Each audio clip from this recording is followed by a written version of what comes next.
खुलुमबाय बेयो बड'लेण्ड इंखं टेलिभिजन दिनै 22 डिसेम्बर 2022 समबारखालि सानसेनि बरादखौ नोंथांमोननि खाथियाव लाबोदों आं सदानन्द दैमारिया।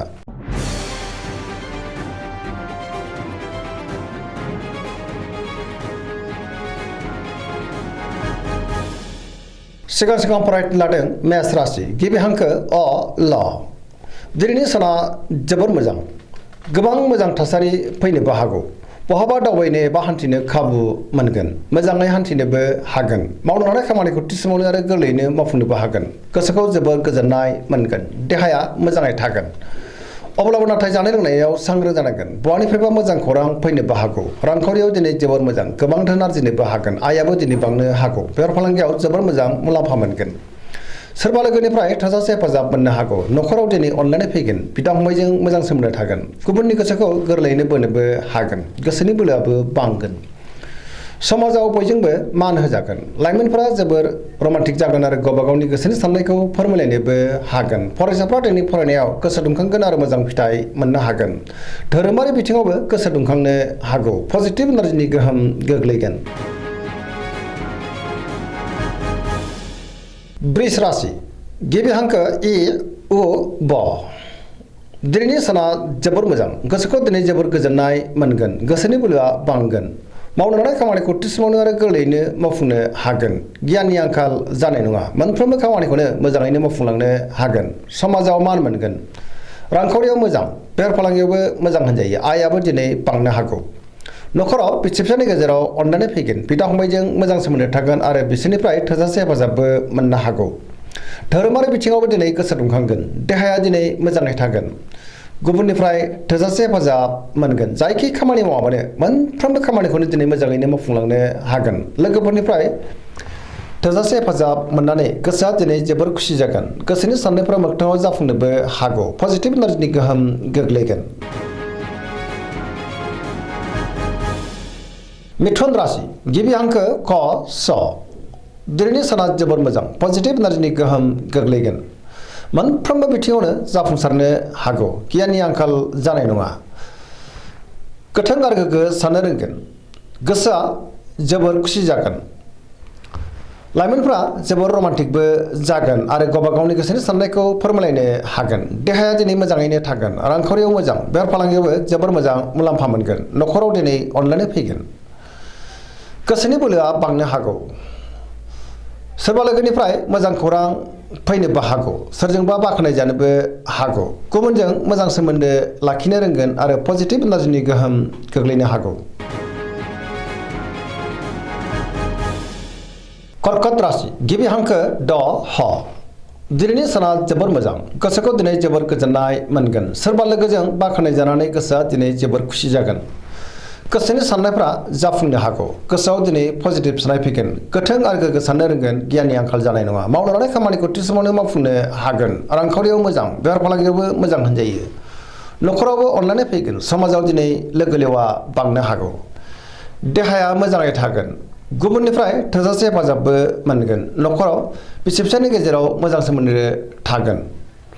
गुबुननि थाखाय गोबां मोजां खामानि मावनानै होनोबो हागोन। फरायसाफ्रा दिनै फरायनायाव गोसो दुंखांगोन आरो मोजां फिथाइ मोननोबो हागोन। पजिटिभ एनार्जिनि गोहोम गोग्लैनोबो हागौ।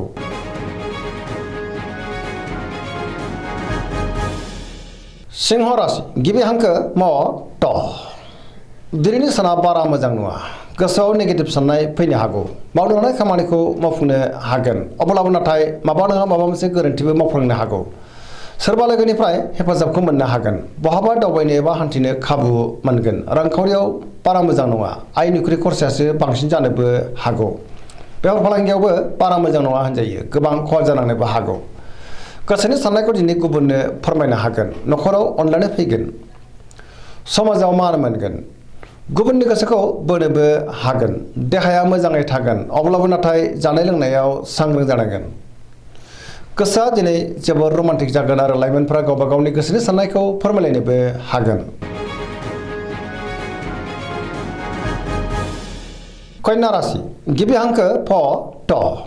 दिनैनि साना जोबोर मोजां। गोसोआव पजिटिभ साननाय फैगोन। गोथों आरो गोग्गो साननो रोंगोन। गियाननि आंखाल जानाय नङा। गुबुनजों मोजां सोमोन्दो लाखिनो रोंगोन। बयजोंबो अनसायजानो हागौ। रांखावरियाव मोजां, बेफार फालांगियावबो मोजां होनजायो। देहाया दिनै मोजाङैनो थागोन। गोबां खामानिखौ दिनै मोजाङैनो मावफुंलांनो हागोन। न'खराव अननानै फैगोन। गोबां खामानियाव दिनै मुखुब थागोन। सोरजोंबा बाख्नाय जानानै गोसोआ दिनै जोबोर खुसि जागोन। पजिटिभ एनार्जिनि गोहोम गोग्लैनोबो हागौ।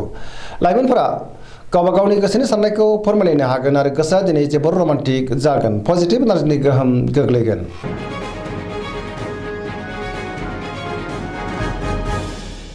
तुला राशि गिबि हांखो र ट। दिनैनि साना मोजां आरो गाज्रिनि गेजेरजों बाबेनलांगोन। गोबां रोखोमनि जेंनाजों मोगा मोगि जानांनो हागौ। गोग्गो गियाननि आंखाल फैनोबो हागौ। गोसोनि साननायफ्रा लोरबां जागोन।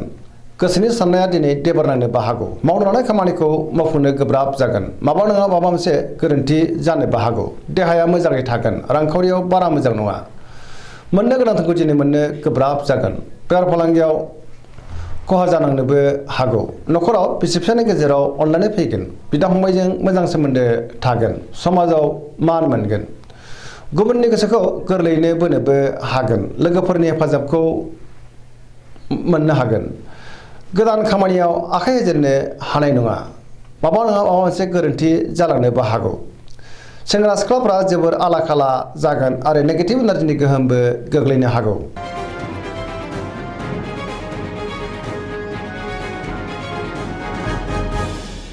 वृश्चिक राशि गिबि हांखो न स। दिनैनि साना जोबोर मोजां। पजिटिभ एनार्जिनि गोहोम गोग्लैगोन। समाजाव लोगो लेवा बांगोन। सोरबा गोजाम लोगोजों बहाबा लोगो मोनज्लायनोबो हागौ। गोसोआव दिनै गोग्गो आरो गोथों साननाय फैगोन। गियाननि आंखाल जानाय नङा। मावनो लानाय खामानिखौ थि समावनो आरो गोरलैयैनो मावफुंनोबो हागोन। सोरजोंबा बाख्नाय जानो हागौ। गुबुननिफ्राय थोजासे हेफाजाब मोनगोन। गोसोनि साननायफ्रा दिनै मोगथाङाव जाफुंनोबो हागौ। गोसोनि बोलोआबो बांगोन। समाजाव मान मोनगोन। न'खराव बिसि फिसायनि गेजेराव अनलायनाय फैगोन। रांखावरियाव मोजां अब्लाबो नाथाय खरसायाबो बांगोन। बेफार फालांगियाव मोजां मुलाम्फा मोनगोन। देहाया दिनै मोजाङै थागोन। गुबुननिफ्राय थोजासे हेफाजाब मोननो हागौ। फरायसाफ्रा दिनै फरायनायाव गोसो दुंखांगोन आरो मोजां फिथाइ मोनगोन। लाइमोनफ्रा जोबोर रमान्टिक जागोन आरो गावबा गावनि गोसोनि साननायखौ फोरमायलायनोबो हागोन।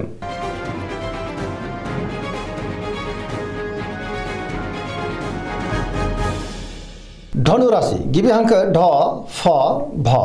दिनैनि साना जोबोर मोजां। जेरावबो गोसो गुदुं जागोन। गोसोआव बोलोबो बांगोन। मावनो लानाय खामानिखौ थि समावनो मावफुंनो हागोन। माबा नङा माबा मोनसे मोजां खौरां मोननोबो हागौ। गोसोनि साननायफ्रा दिनै मोगथाङाव जाफुंगोन। रांखावरियाव मोजां। बेफार फालांगियावबो मोजां होनजायो। गोबां आय जानो हागौ। समाजाव मान मोनगोन। न'खराव बिसि फिसायनि गेजेराव अनलायनाय फैगोन। बहाबा हान्थियोब्ला दिनै जोबोर मोजां आरो मोजाङैनो हान्थिनोबो हागोन। देहाया दिनै मोजाङैनो थागोन। न'खराव बिदा फंबायनिफ्राय हेफाजाबखौ मोननो हागोन। लाइमोनफोरनि गोसोआ दिनै जोबोर रमान्टिक जागोन आरो गावबा गावनि गोसोनि साननायखौ फोरमायलायनोबो हागोन।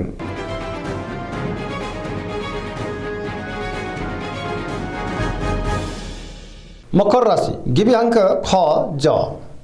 दिनैनि साना जोबोर मोजां। गोसोनि साननाया जाफुंनो हागौ। मावनो लानाय खामानिखौ थि समावनो आरो गोरलैयैनो मावफुंनोबो हागोन। रांखावरियाव जोबोर मोजां। बेफार फालांगियावबो जोबोर मोजां मुलाम्फा मोनगोन। मोननो गोनांखौबो दिनै मोननो हागोन। गुबुननि थाखाय गोबां मोजां खामानि मावनानै होनोबो हागोन। सोरजोंबा बाख्नाय जानो हागौ। गुबुनजों मोजां सोमोन्दो लाखिनोबो रोंगोन। मोनफ्रोमबो खामानिखौनो दिनै गोरलैयैनो मावफुंनो हागोन। गोदान खामानियाव आखाइ होजेननो हागोन आरो जेरावबो जाफुंसारनो हागौ। पजिटिभ एनार्जिनि गोहोम गोग्लैनोबो हागौ। बिदा फंबायजों मोजां सोमोन्दो थागोन। सेंग्रा सिख्लाफ्रा गावबा गावनि गोसोनि साननायखौ फोरमायलायनो हागोन। फरायसाफ्रा दिनै फरायनायाव गोसो दुंखांगोन आरो मोजां फिथाइ मोननोबो हागोन।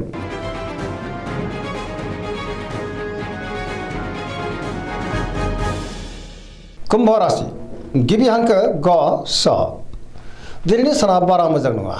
गोसोखौ दिनै जोबोर गुलाय गुजाय मोनगोन। मावनो लानाय खामानिखौ थि समावनो मावफुंनो गोब्राब जागोन। माबा नङा माबा मोनसे गोरोन्थि मावफ्लांनोबो हागौ। बहानिफ्रायबा गाज्रि खौरांबो फैनो हागौ। समाजाव मान मोनगोन। गोबां मुंदांखा सुबुंजों लोगो मोनज्लायनोबो हागौ। रांखावरियाव मोजां अब्लाबो नाथाय खरसायाबो बांगोन। बेफार फालांगियाव मोजां होनजायो। देहाया बारा मोजां थानाय नङा। गोबां रोखोमनि देहायारि जेंनाजों मोगा मोगि जानांनो हागौ। जानाय लोंनायाव सांग्रां जानांगोन। न'खराव अननानै फैगोन। गुबुननिफ्राय हेफाजाब मोननो हागौ। बिमा बिफानि अननाय आरो बोरखौ दिनै मोननो हागोन। बहाबा दावबायनो खाबु मोनगोन। अब्लाबो नाथाय नेगेटिभ एनार्जिनि गोहोमबो गोग्लैनो हागौ। सांग्रां जानाया गाहाम।